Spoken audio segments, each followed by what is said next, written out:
कम जी ॻाल्हि कर।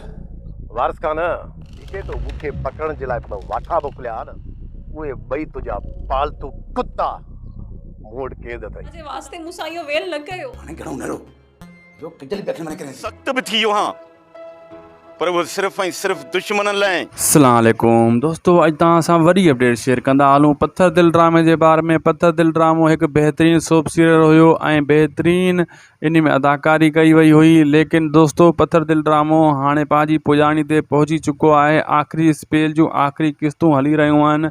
इहो दोस्तों तमामु जल्द हाणे ख़तमु थींदो। तव्हां ॾिठो त हाणे बाग़ क़ैद आहे रबू वटि, ॿिए तरफ़ ढोलू जेको आहे माण्हू ॿधी वेठो आहे वारिस खान जा जेका ढोलण खे पकड़ण आया हुया।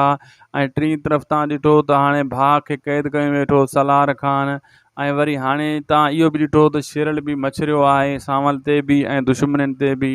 ऐं इन्हनि जो पाण में मतिलबु वठ पाइजा लॻी पई आहे। कल्ह ई मां तव्हांखे ॿुधायो त ढोलण खे वारिस पकड़ण जे लाइ माण्हू मोकिलींदो, ॿ टे जीअं हू चवंदो इन करे क़ाबू ऐं मुंहिंजी हवेली में खणी अचो त मां इनखे उते सटका कुटका ॾियां। बहरहाल उहे न थी सघियो।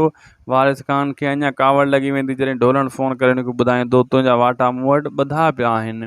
बहरहाल ड्रामो ज़बरदस्त हुयो पत्थर दिल, बसि आख़िरी स्पेल हली रहियो आहे। इन खां पोइ दोस्तों हिकु ॿियो ड्रामो तयारु थी रहियो आहे गुनाह। ऐं गुनाह बि बहितरीनु सीरियल ड्रामो आहे, सीरीज़ ड्रामो आहे। सीज़न 2 आहे जंहिंमें आदिल डायरेक्टर आहे उन जो, ऐं मजू लाड़ बि आहे ऐं ॿिया काफ़ी अदाकार आहिनि।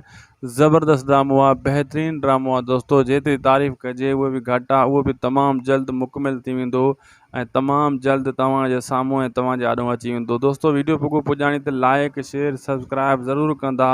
अल्लाह हाफ़िज़।